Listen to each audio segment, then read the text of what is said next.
All right, I'm going to be talking about a topic that's kind of difficult. Another topic that polarizes the country, divides the country, similar to abortion, and that is these shootings and gun violence that's going on right now. Last Monday, 4th of July, Monday, in Highland Park, Illinois, a northern suburb of Chicago, not too far from where I grew up, about 10 minutes from where I grew up.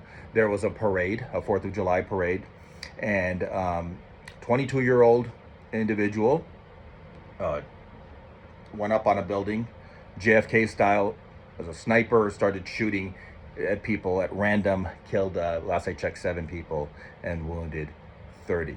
Okay, this is what they would call uh, middle America. Uh, I didn't like the way the news was covering it. They were saying everyday people. Everyday people are everywhere. Okay, everybody's getting shot. Everyday people are getting shot every day. And it's not. These aren't just everyday people. I mean, I take offense. There's a certain news network that kept saying that, and it was bothering me. But I did grow up in that area, so it did hit me hard. And I know these things. I've been to these parades. Maybe not the Highland Park one, but in that area, people get the day off. They have their kids, have their kick back in their lawn chairs, have their barbecue, and whatever else. And then you'll have your mayor and your trustees marching through this parade. Maybe the local school ballet, maybe some girls basketball team that just won some sort of title of some sort. They'll be marching through this parade, and all of a sudden, this sniper starts shooting at people at random. Okay. Then late last night, here in the United States, during the day in Japan, His Excellency Shinzo Abe was assassinated in broad daylight. That's in a country where there is some of the strictest gun laws in the world, and they usually don't have gun violence. My understanding is this individual, some lunatic, who was upset at some affiliation. I guess this is early reports that Shinzo Abe had with some religious organization or something that he thought he had relations with. This guy created a gun at a home. It was a homemade gun. We've had that situation here in the United States, and that's bringing up a whole nother set of concerns because now. And look, I'm not a fan of the. I've never really been a big fan of the NRA. I think they're just another organization, the National Rifle Association. I think they're just another uh, set of lobbyists who have deep pockets and they can influence politics and different things. That's a business. But I am starting to agree with some of these people that guns are out there, and what we can do about it. If especially if people are creating guns at home.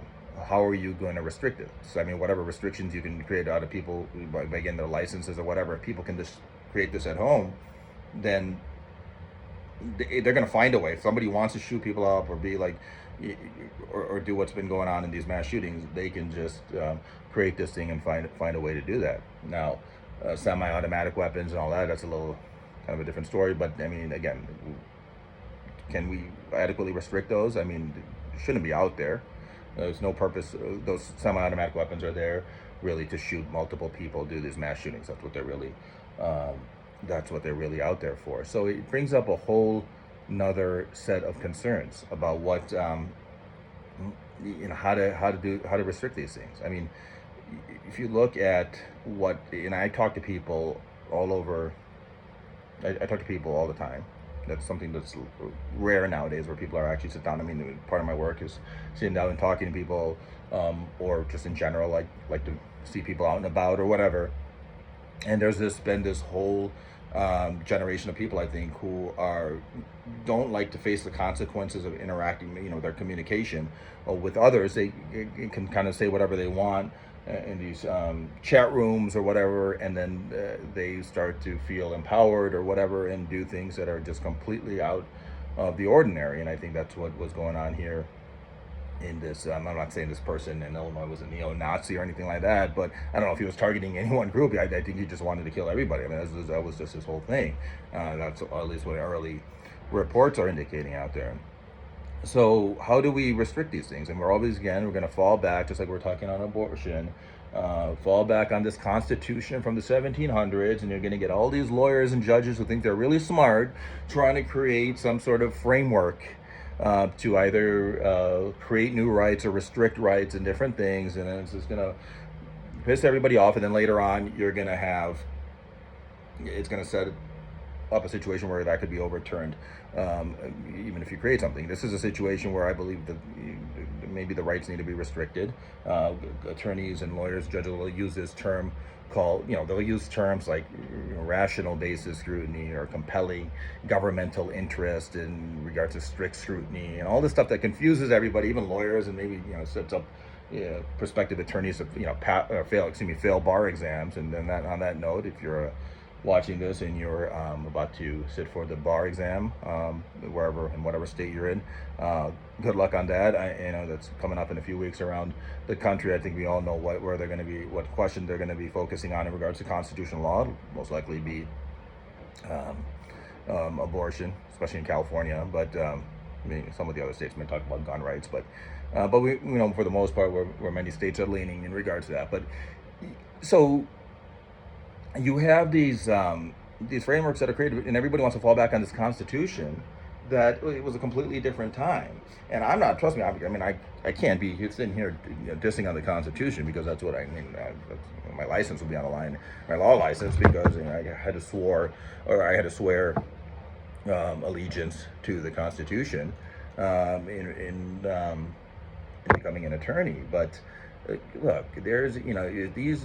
If we start having these situations where there's no consistency and we're creating all these confusing framework that can keep being overturned, then you're going to be having people with very little education or understanding of anything creating what they call codified law, which is basically the statutes that are created by Congress. And believe you me, I'm not a big fan of Congress, but we may get to a point here where these guys got to start creating stuff, because lawyers and everybody are busy, and judges are busy worrying about the 1868 equal protection, the country, how they were back in, or not, the due process, I should say, 14th Amendment and creation in 1868 or 73 or this and that, and nobody's, we're not creating anything of substance. And I've talked to everybody I've talked to, we all agree on one thing. When I talk to people on all different sides of the political spectrum, everybody agrees with me that there needs to be, I think everybody agrees that things are a mess and that something needs to be done. I don't care. And I deal with people directly, and I deal with conservatives, liberals, people in between, whatever, people from the United States, different countries, and I think everybody agrees on one thing, that they're fed up. They're fed up with the situation. They don't know. Everyday person does not know what's going on. The Equal Protection Clause of 18, when it was created in 1868, and basing it on that, or how different things were viewed in hundreds of years ago, which is not relevant right now when people are creating homemade guns. So this kid in Illinois, I think his daddy got him a gun. I think they grounded him or something, whatever they call it over there, from having knives. He was restricted from having knives, but then because he had these violent tendencies, but then they rewarded Junior with a gun, I guess, later on, and then he decided to shoot up all these people. I don't know. We talked about that situation in Michigan previously, where they're blaming, where they charge the parents. I don't know. I'm not going to go there on this, but I'm just saying, again, this is just another example of this whole thing where people, if they want to get their hands on guns, people are going to find a way to do it. Especially with this homemade gun phenomenon. So, if it was just a matter of having a license to get a gun, I would be for some restrictions. I think, especially in here. My job is not to. I don't care if I piss everybody off, but legalize marijuana, that's fine. You can do it. I'm not saying. I have a lot of friends who like that, or those guys are passionate about it. It's a source of pride right now that they have legalized marijuana right now, and they always like to say, well, it cures headaches, anxiety. You don't act stupid like you would when you're drunk, and all that kind of stuff. But drunks. I'm not saying drunks don't do violent things or dangerous things, but usually the next morning they realize that they were an idiot and they regret it. And unless they're drinking 24/7. Think usually that wears off, and I don't think there's long-term effects. The danger with marijuana and a lot of these things is that they do create long-term. The studies have proven that there's psychosis and different things that are created long-term. And if you look at all these shooting situations, or most of them at least, there's always some sort of link to marijuana, maybe more serious drugs, but there's always something. You had this person out in Highland Park, and then Uvalde, and all these different things, shootings in Colorado, Florida, all of that. There's usually a link there. But again, I don't one way or the other. I'm not political. I'm an attorney.